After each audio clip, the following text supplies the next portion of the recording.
Hello everyone and welcome back to the Belgian Beer Brothers channel. Cedric here in Antwerp with yet another brew review, and today we are tapping into a different stash from the Musketeers in Sint-Gilles-Oise, East Flanders.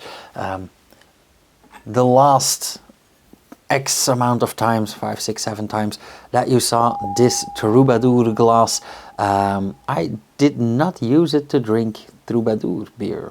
I only used this glass up until now for bucket list series beers. So maybe it is time that we do have a Troubadour. It would be logical to start with the classic, the Troubadour Blonde or the Magma, but no. Why do that? Where's the fun in that? No, I saw this colorful Troubadour label in the store and I immediately picked it up. Because it says special edition here, and this is the Troubadour Magma Tango. Now, ever so often they make a special edition from the Magma or from some others. They've had some nice ones, but this is the Tango. I don't know what the special edition is here, but we are going to find out together. The only thing I know is it is heavily dry hopped, and it is dry hopped with Tango hops, which I honestly don't know, or at least I'm not familiar with. So this is a 9% ABV amber beer, dry hopped with Tango hops, and I am a big fan of the Magma, so I hope that I'm gonna be a big fan of this as well. Strong amber ale with dry hopping, re-fermented in the bottle. Ingredients: water, malted barley, hops and yeast. So quite simple, and I really like this very festive banner here. It has flowers, fireworks, oh, the likes. Now, we do know Tango as a combination of Pilsner beer and lemonade. I am going out on a limb here and say that this is nothing like that, and this is just the name of the hop and has nothing to do with the lemonade beer. Branded bottle cap. Epic fail.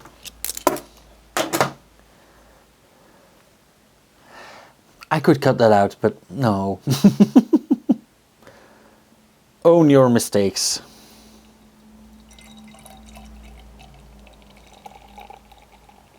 That really looks beautiful.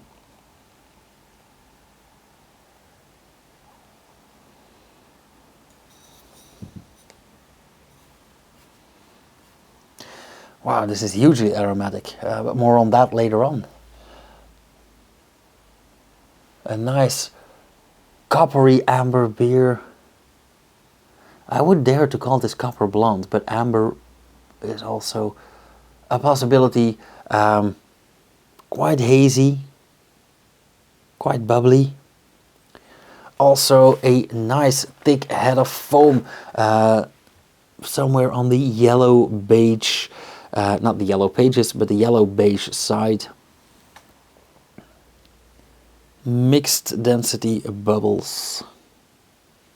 Looks very nice, already very inviting, very appealing.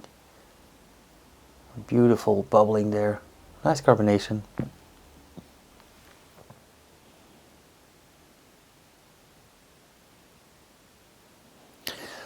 Oh wow, it's very hoppy, it is very fruity. I'm getting a bit of resin in there as well, which I absolutely did not expect. But also a lot of toasted malts.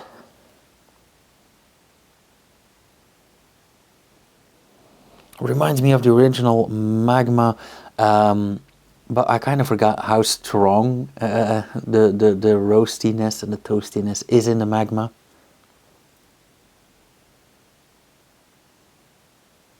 Also a hint of caramel, but I don't mean like taffy, I mean like actual caramelized sugar.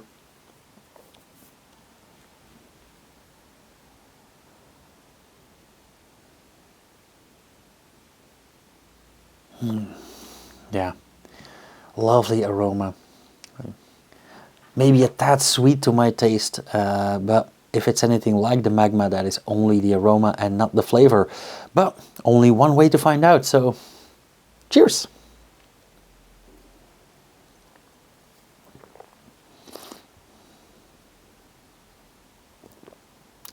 Oh, that's good.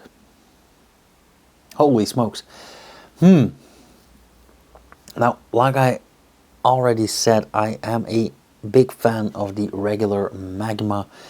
But this is like one step further. This is, they really brought it up a notch.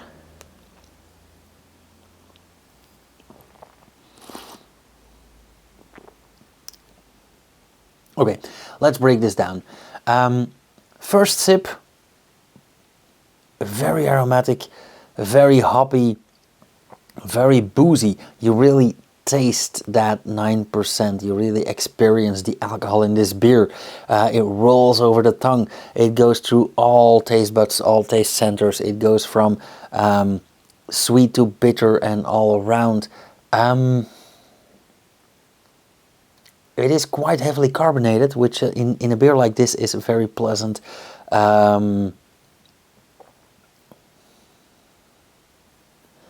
And then when approaching the weak tissue, the salival glands, the throat, you get the bitterness from the hops, all those beta acids really doing their job and going kick.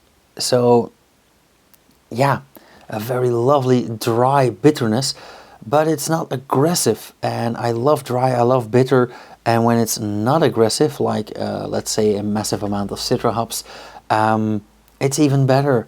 So this is not aggressive at all. This is actually quite mellow but strong at the same time. It's like a bear hug rather than a punch in the face. And I really, really like this. Now, I don't know if they used a massive amount of hop, or it's just a strong kind of hop, this Tango, or all of the above. Could be. But I really enjoy this.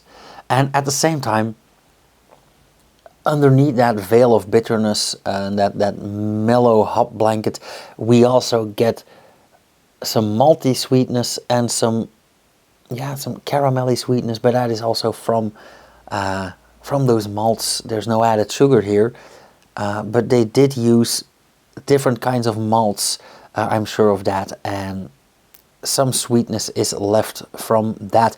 I would not be surprised for this 9%er that they brewed this to, let's say, a 24 degrees Plato. So they did keep in some leftover sugars after fermentation.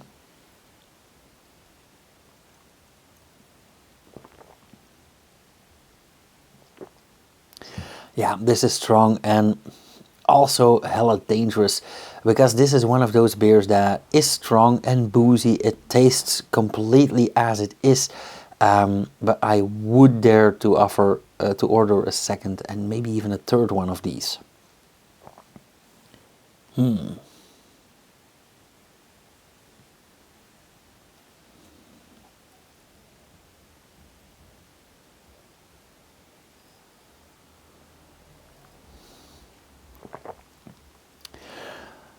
How to score this? Like I said, I am a fan of the original, but this one is like one notch up above. I would say 4.25. Yeah. I think this has it all. It has the looks, it has the aroma, it has the flavor, it has that extra kick of hops. Beautiful aftertaste. Yeah, 4.25 it will be. Okay, thank you guys so much for watching. If you like this video, hit the thumbs up, leave a comment down below. If you want to ask me something, comment section is the way to go, or my credentials are in the description. If you want to support this channel, go to the Patreon page and or share a video, buy me a beer, whatever. If you want to see more, subscribe if you haven't already. Hit that bell icon as well so you will get notified whenever I upload something. And I will see you guys again in the next video. Cheers!